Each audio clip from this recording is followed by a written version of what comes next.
How to add follow button in Facebook comments. Hello guys, this is Atticus and welcome back to another tutorial video. In today's video, I'll teach you guys how you guys can add follow button in Facebook comments. So without any further ado, let's dive right into it.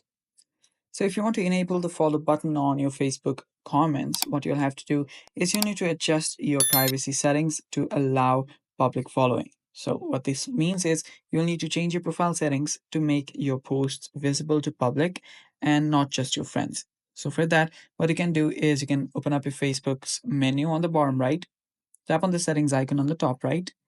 Then you will need to head over to your privacy settings.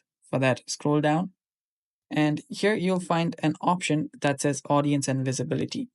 So under there, you will find how people can find and contact you. Tap on that. And here you can simply select this to everyone. Make sure the public can send you friend requests and stuff like that. And if you scroll down a bit more, how you get message requests, that's not really important.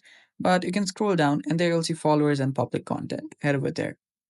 And under who can follow me, you'll need to change this to public and tap on save.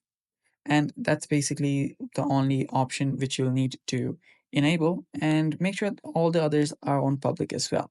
And that's basically it, guys. And now whenever you comment on someone else's post, there will be a follow button right besides your name. And that's it. Thanks for watching. Stay tuned for more, and bye bye. Take care.